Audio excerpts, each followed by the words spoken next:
বাবা ছিল শিক্ষক, দীর্ঘদিন হয় মারা গেছেন। একমাত্র ভাইটিও মারা গেছে। এমন একটি অসহায় ছেলেকে এমনভাবে পিটাতে পারে নরপশুরা, ভাবতেই অবাক লাগে।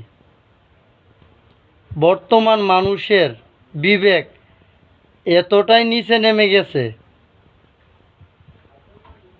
কল্পনার বাহিরে। বন্য জানোয়ারের চেয়েও, পশুর চেয়েও জঘন্যতম হয়ে পড়তেছে বর্তমান মানুষ, এতটাই বিবেকহীন।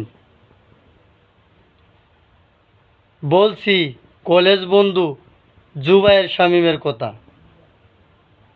আজকে নির্মম মর্মান্তিক একটি ঘটনা ঘটেছে বংশীকুণ্ডার মহিষকলা এলাকায়। বিকেলে অনলাইনে বন্ধুর পিকগুলো দেখে আমি স্তব্ধ হয়ে পড়ি, কলিজায় রক্তকরণ হয়। সামান্য জায়গা জমি নিয়ে এই অসহায় ছেলেটিকে এভাবে রক্তাক্ত করেছে, মর্মাহত করেছে। শুধু তাকে নয়, তার গর্ভধারিণী মাকেও বাদ দেয়নি, পা ভেঙে ফেলেছে। যতটুকু জানলাম ময়মনসিংহ হাসপাতালে ভর্তি রয়েছে।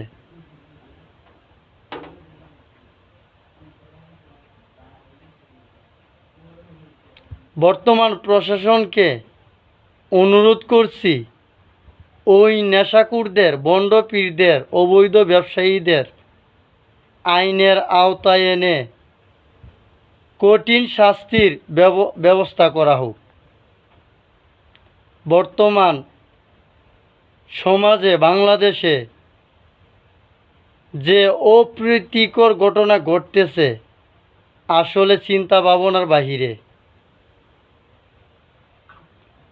মহান আল্লাহর কাছে প্রার্থনা করছি,